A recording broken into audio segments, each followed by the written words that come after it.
In this video, I'm going to explain the name and numbering options when you build a custom form or a custom item. The first field here, you'll see item name populated by you. There's a custom field type called item name, and you can choose that as your name for how the custom item will, what field on your form will be used as the name of the item. So this is read only here because it's just showing you what it is. But when you actually add fields to your custom form, one of the choices is to make a field be the name of the custom item. Another option is to just say you want field number 5 to be the name field. So you can configure it that way here as well by defining what field number. The field numbers when you create a new one are set. So it's the system number for the custom field. You'll see that on the list of custom fields.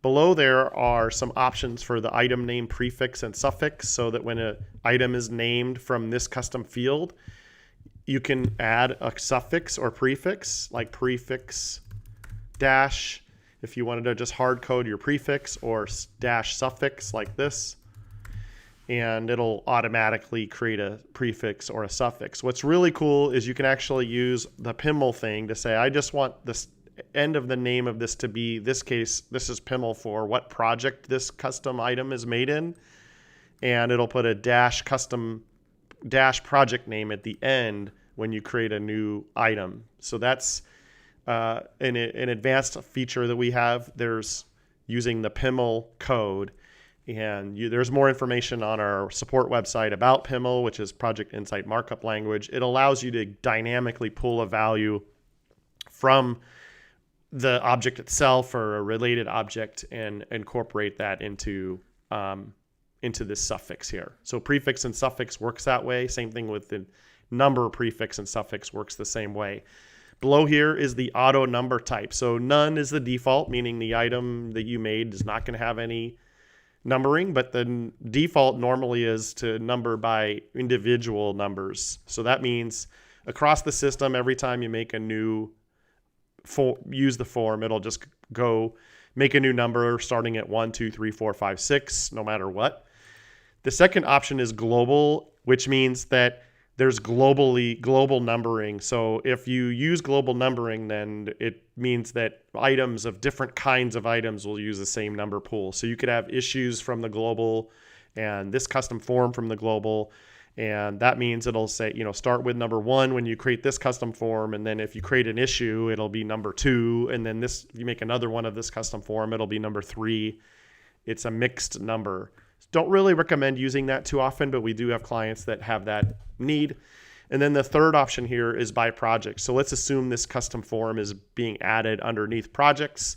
You can have numbering occurring on the project level.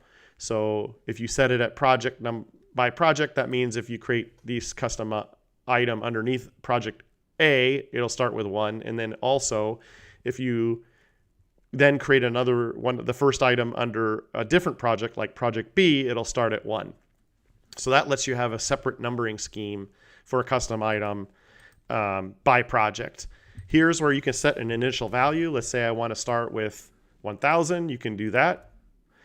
And then if you want to, you can also require a number of digits. So it means if you started with 1, for example, then it would go, if I say 5, then the first number will come in at 00001 like that. So that's what this prefix means, or the numbering digits specifying it.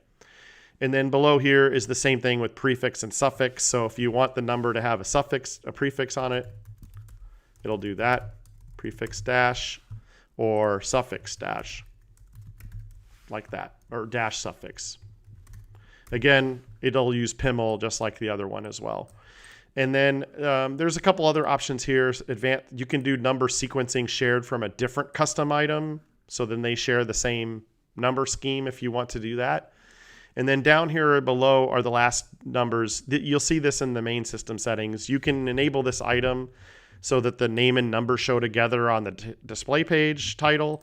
Or you can say, I always want the item number to be shown with this name globally. So those are all the different settings for name and numbering on a custom item.